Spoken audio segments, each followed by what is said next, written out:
by far the oldest. He doesn't want to talk. I just want to say there are two prime reasons for this meeting. Two prime reasons. One is to celebrate the memory of Omar Gerbholz, their faith, their dedication to hard work and service to fellow man. This legacy we want to pass on to our children. Okay?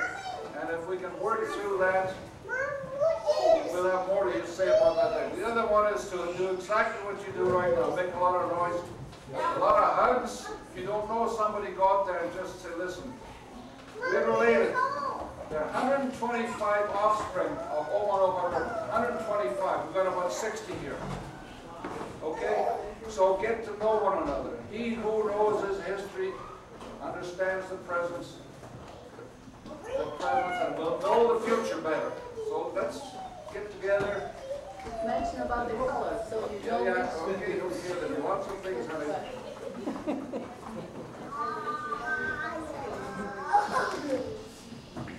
We have a Immediate correction. Billy's the oldest. Billy is the oldest. Billy is not a Gerbholz. Billy is not a Gerbholz. Okay, he's a Sherman. And there's a difference. Male lineage, you're the oldest. Dr. Gerbholz is corrected. Family tree. Get your names and your pictures up there so that you know who you are and where you fit. And that will be done all next 2 or 3 days.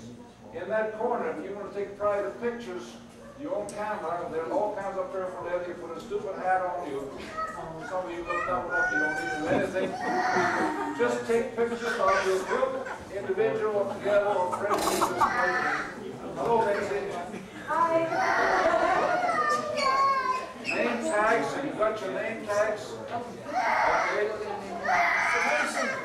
There's a jar out here. Who's on a beer? If you have any trivia questions, that's okay.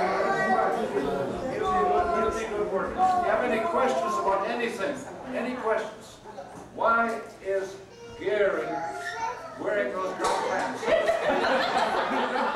that in there, and then he has to explain it. Any questions at all? In that box, okay? We want your participation. This is the family trivia. That's what bullfighters wear.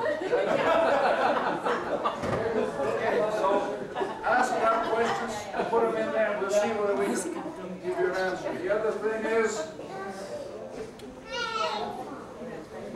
supper was prepared by Kelly. It's full pork, so I don't know what he does. You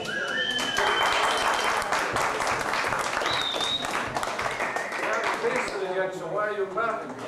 You haven't tasted it yet? I'm sure there are other things.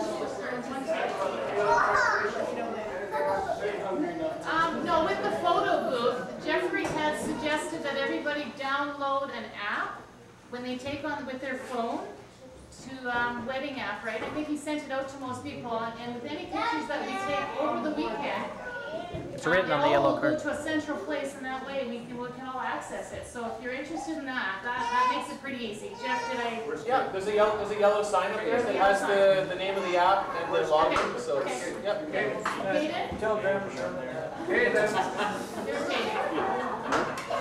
Now, since we have a lot of children here, I thought we should have a little bit of input from grandson, great-grandson, Caden Lowen, Corey's son, and he's going to read a poem regarding family gatherings. Okay, so everybody listen. You talk really loud. Loud. Listen. May we, this gathering of generations, forge forward to the future, culminate the dreams of our ancestors. May we, this gathering of our collective past as we share and cherish our stories. Let this blessed occasion remind us that when a family embraces its common bonds, it becomes more than scattered individuals with a connection. May we, this gathering of generations, create and celebrate our heritage, our strength, and our unity. Good man. In other words, love one another, get to know one another, and communicate with one another, not just today, but in the future, and put God, number one in your life, as the basis which is one of Gerbholz's vision. So we'll start with that table, food, grace first. Okay, we're going to eat. After we say grace, our Heavenly Father, we thank you for this group, Lord. Bless each and every one. You brought them here safely as we prayed so solemnly, and you brought us here on time. Everything arrived on time. And now that we are going to partake of the food, we ask your blessings. We ask that you bless each one of us as we enjoy our company and socialize and visit and laugh and dances and sing all in your glory in your name. Now we thank you again for the food and ask your blessing. Amen. We start with that table. Fire one then. Those two tables. Harry, you go and help yourself the food, and Billy. Here's a trivia question answer. Somebody said, how many families the Gerbholz over and over have offspring? And they are 120 some, and someone just born now. So, how many families are there? That's married couples, offspring of them. Sylvie did the count. There are 44 couples married. The family of Oma and Opa has produced 44 families and their kids. They're not married yet, but this will grow.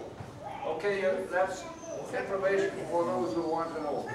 That was a question that was put here, so if you got more, put it in and we'll keep pulling out and sharing. The other question was this. Oma Gerbholz made what they called pig's ears. It was a delicacy. Anybody remember those? Anybody remember? Oh yeah. Now who wants, if you want the recipe, you get a hold of, not Günther's Spicky, but Agnes. She has it. It's in the Mennonite cookbook. In the pig's ears, she has Pig's ears, okay, whatever it is. Now, here's what I need your attention for the next 10 minutes. The story of Oma and Opa.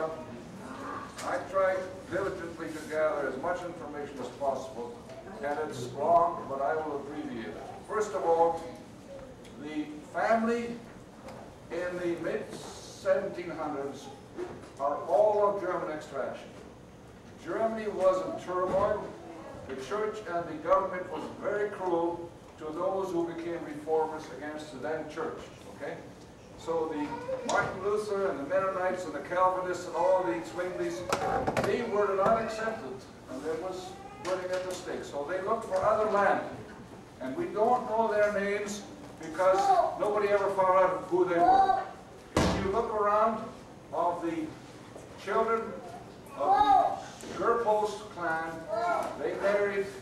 The Shermans have the same history. Bartels have the same history. The Rendels have the same history. All fled from Germany to get away from persecution and get land to Poland, Russia, Ukraine, and Volhynia. There was freedom, and there was land, and yet there was some difficulty. They became extremely wealthy, and some of them lost their piety in their church because they were so rich. The animosity of the local Russians and Poles became very severe, so they were persecuted. However, is it working now? Any help? Close up. Close. Any help? No. Okay. I'm going to get through this because everybody's going to fall asleep. 2 million Germans arrived in Poland and Russia and that area where the church at the time was not that dominant. And they had freedom. The Baptists and Lutherans and Calvinists and Reformers who said Christ's message was not being followed by the then church. And it was true, okay? Take this, okay.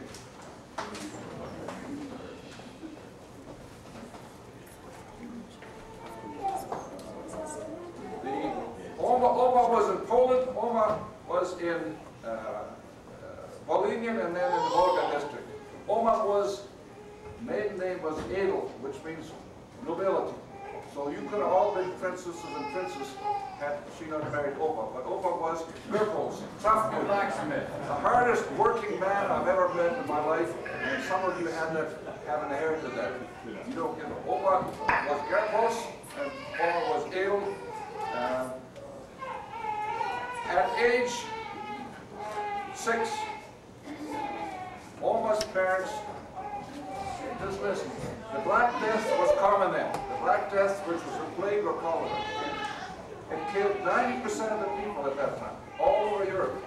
Oma's Adel family, both mom and dad died, and 4 of the 7 children died. So Oma was by herself, with her older sister, went to work for a Jewish family and grew up working for others.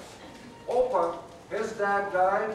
He had 8 brothers and 1 sister. His dad passed away. They had a farm and they did okay, but when Opa died, when Opa's dad died, then they had difficulties. What happened was that Opa now had to leave the home. So he went to work for a neighboring farmer who promised him that he would inherit the land. Opa worked from age 9 till 15, his heart out. The husband died, the woman remarried, and the new owner of the land was cruel and mean and wicked and threatened him with whipping him. Opa was a man of action. He packed up, walked out, and never saw them again. He got a job as a blacksmith where you learn from the old masters how to smith, and it's very difficult to know how hot and how much to hammer. And he became a tanner. He worked in a tannery.